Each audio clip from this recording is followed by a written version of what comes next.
Welcome to money पाठशाला।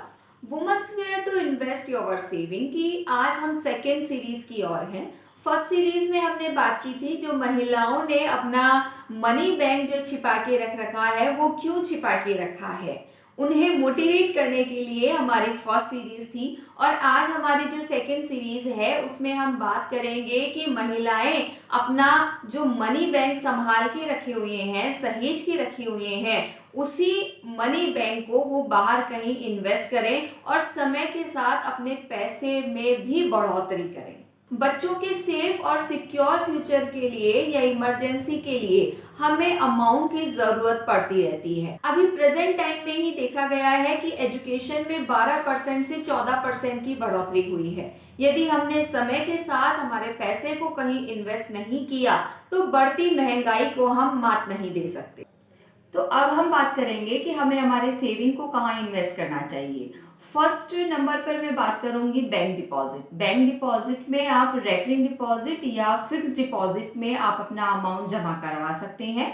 Recurring deposit का मतलब है आरडी कि आप मंथली 1000 या 2000 की आप आरडी करवा सकते हैं। और फिक्स डिपॉजिट का मतलब है कि वन टाइम आप अपना जो भी अमाउंट है वो इकट्ठा करके बैंक में डिपॉजिट करवा सकते हैं। यहाँ रिटर्न कम मिलता है लेकिन रिटर्न के साथ यहाँ पर आपका अमाउंट सेफ और सिक्योर रहता है। मतलब फुल सिक्योरिटी के साथ में आप बैंक में आरडी या एफडी करवा सकते हैं। लगभग 7 to 8% यहाँ आपको रिटर्न देखने को मिलेगी। यदि 40,000 से अधिक सालाना आपको इंटरेस्ट मिलता है तो वो टैक्सेबल भी रहेगा। सेकंड नंबर पर है सुकन्या समृद्धि योजना। ये प्योर गवर्नमेंट की स्कीम है। इस योजना में 10 वर्ष से कम उम्र की बेटियों के लिए आप अमाउंट इकट्ठा कर सकते हैं। यहाँ 8.2% का आपको रिटर्न देखने को मिलेगा।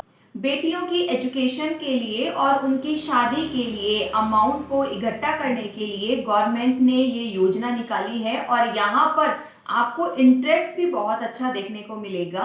यहाँ आप 21 साल तक अमाउंट को इकट्ठा कर सकते हैं और 21 साल बाद में बेटियों की एजुकेशन और शादी के लिए आप अमाउंट को निकाल सकते हैं और वो भी बहुत अच्छे इंटरेस्ट के साथ में। थर्ड नंबर पर है डेट म्यूचुअल फंड। ये म्यूचुअल फंड प्योर गवर्नमेंट के हैं और ये सुरक्षित म्यूचुअल फंड्स हैं। ये कम पीरियड्स के लिए इन्वेस्टमेंट का सबसे सुरक्षित विकल्प है। यहाँ आप 8 to 10% आपको इंटरेस्ट मिल सकता है और इसका अलग अलग टाइम पीरियड होता है, लेकिन यहाँ पर आपको एफडी आरडी से भी ज्यादा रिटर्न देखने को मिलेगा, इसलिए ये सेफ और सिक्योर है। यहाँ पर भी आप अपना इन्वेस्टमेंट कर सकते हैं।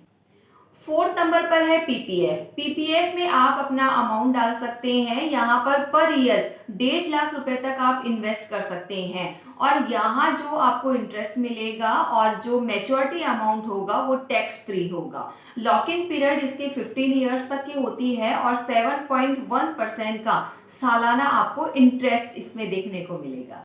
फिफ्थ नंबर पर है यूलिप्स। ये इक्विटी म्यूचुअल फंड और इंश्योरेंस दोनों एक साथ है, कहने का मतलब डबल फायदा।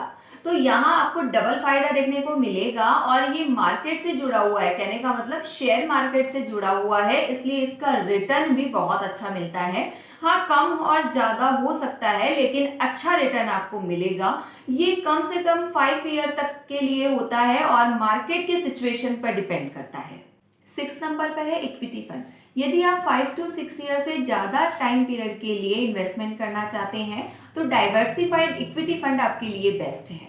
यहाँ आपको सबसे ज़्यादा रिटर्न देखने को मिलेगा। कितना? 14 to 30% आपको यहाँ पर रिटर्न देखने को मिल सकता है। यकीन मानिए मैं भी यहीं पे ज़्यादा इन्वेस्ट करती हूँ, इसलिए आप चाहें तो इक्विटी फंड को चूज करें और मनी पाठशाला के साथ में जुड़े रहें और हमें फंड शेयर करें कि आपने कहाँ और कितना इन्वेस्ट किया हुआ है, कौन से फंड में इन्वेस्ट किया हुआ है। कमेंट करके मुझे जरूर बताइए कि कौन कहाँ इन्वेस्ट कर रहा है। यदि आप शॉर्ट टर्म में इन्वेस्टमेंट करना चाहते हैं तो इक्विटी फंड से आप दूर रहें। यहाँ पर इक्विटी फंड का फायदा आपको तभी मिल सकता है जब आपकी जर्नी लंबी होगी। ध्यान रखिए, पूरा अमाउंट आपको एक एसेट में नहीं लगाना है। कहने का मतलब अपने अमाउंट को आप अलग अलग पार्ट्स में डिवाइड करिए। कहीं आप रियल एस्टेट में इन्वेस्ट कर सकते हैं, कभी आप आरडी में या एफडी में, कभी लिक्विड फंड में या डेट सिक्योरिटीज में आप अपना अमाउंट डाल सकते हैं। इससे रिस्क आपको कम देखने को मिलेगी। ये वीडियो देख रहे सभी वुमेन्स से भी और सभी से मेरा ये रिक्वेस्ट है कि अपने अमाउंट को सहेज के रखने के बजाय यदि आप कहीं इन्वेस्ट करते हैं तो आप प्रेजेंट टाइम के इन्फ्लेशन रेट को मात दे सकते हैं। अगर आपको ये वीडियो पसंद आए और ये वीडियो आपके लिए फायदेमंद रहे तो चैनल को लाइक, शेयर एंड सब्सक्राइब करना ना भूलें।